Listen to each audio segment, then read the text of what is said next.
got something really cool for you right here in this box. This is the biggest subwoofer I've ever owned. This is the new Down4Sound DVX subwoofer, but not just any DVX subwoofer. This is the 18. Let's crack it open and see what it's all about. Oh man.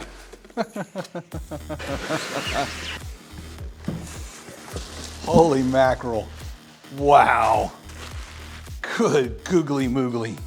That is an absolute freaking monster. So let me give you a quick size comparison. This right here is a 15-inch subwoofer that I tested a few videos back. I'll be sure to give you a link to the video. Look at the difference in the size, y'all. An entirely different game. Okay, and this over here is a 10-inch subwoofer. It's a Dayton Audio Ultimax compared to the big Down4Sound monster. Wow. This right here is an 8.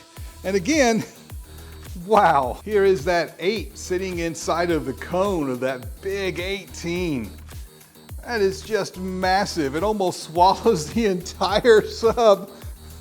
What a ridiculous subwoofer. All right, if I'm gonna do it with the 8, I should do it with the 10. There's a standard size kind of 500 watt 10-inch subwoofer inside of this 1700 watt 18. Absolutely insane. Now these are two different brands, two different series, so it's not really an apples to apples comparison, but you get an idea of the size difference between something like this and something like this. Absolutely insane. You can probably imagine a big monster subwoofer like this is not cheap, and if you're gonna spend this kind of money on a subwoofer, you're gonna want a proper enclosure, which we'll talk about a little bit later on in the video, but in order to do that, you need TS parameters, and the sub needs to be broken in before you can get the TS parameters. So that's what you want to do next. To get those TS parameters, you want to make sure you don't block any of the vents on the back of the subwoofer when you're making your measurements. So it's a good idea to build a basic frame like this to place the subwoofer in to take those measurements. I made the cutout on this one with my CNC machine based on the specifications online. That cutout is supposed to be 16 3/4 of an inch. All right, so I've made this wooden frame right here to put the sub in so that I can do some testing.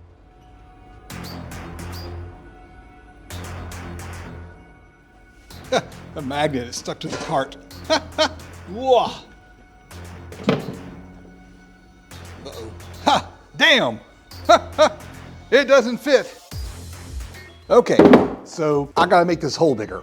I cut this hole over on the CNC machine, and according to the information online, this is supposed to be 16 3/4 of an inch, and this is exactly 16 3/4 of an inch. So I'm gonna make it 17 inches. Now to make it 1/4 of an inch bigger, you can't take a 1/4 inch material out, because you'll pull a 1/4 inch on this side, a 1/4 inch on this side, that'll be a 1/2 inch. You gotta take 1/8 of an inch out all around to make it 1/4 of an inch bigger. There are several ways you can resize a hole. You can just use a jigsaw with a steady hand, or you can use a rabbet bit followed by a flush trim bit. I need 1/8 of an inch rabbet, and this fancy expensive set goes from flush trim to 3/16 of an inch. So 1/8 is 2/16 of an inch, so this is a 1/16 of an inch too big. It'd be nice if I could use this high-dollar rabbet bit set, but I can't, and I don't recommend that you buy one like this. None of those expensive router bits to get the job done. I did rummage into the toolbox and find this old one right here, and this is a 1/8 of an inch setup block. Yep, that will work. We are in business. I can tell this old bit is really dull. It's probably time to sharpen it or just replace it. And that's one of the reasons why I always ask for your support over on Patreon. Rabbet bits like this aren't terribly expensive, but you end up with a death by 1,000 cuts situation, because there's always some little part you need to buy in order to make a video. In addition to the behind the scenes content, $10 and up patrons get their name in the video, and $25 and up patrons like Jonathan, Joaquin, JD America, Timothy, and Bo get an extra shout out. Head over to patreon.com/DIYAudioGuy to support the channel. So now I need to flush trim. I typically use one with a bearing on top, but I can't flip this piece upside down, so I need to use one of these bits with the bearing on the bottom. Or if it's upside down in a router, then the bearing is on the top. That's kind of confusing. This one happens to be brand new. I've never used it before. It cuts a lot cleaner and faster. So let's see if that 17-inch cutout is big enough.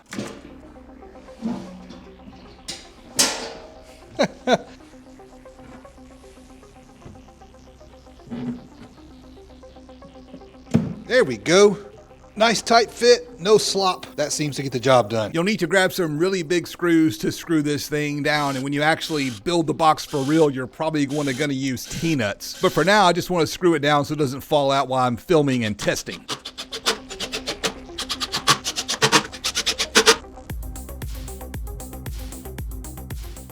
You can see on the underside of this test baffle that the screws don't even poke all the way through the plywood. That's fine for now. Let's hook this thing up and get the cone moving.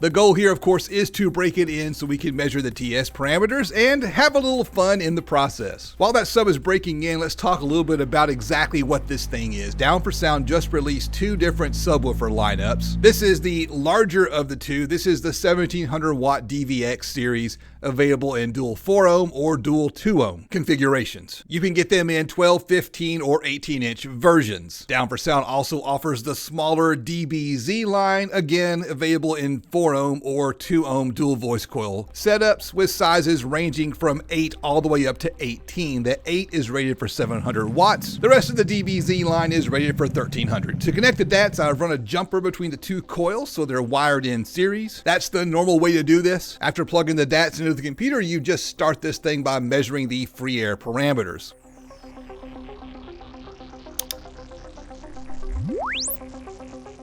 One thing I want to point out is this blip right here. That is likely due to my wooden frame rattling rather than something wrong with the subwoofer. From there, you measure from the middle of the surround to the middle of the surround to get the cone diameter, then add a weight of known mass in grams. Hit measure VAS and that will get your TS parameters.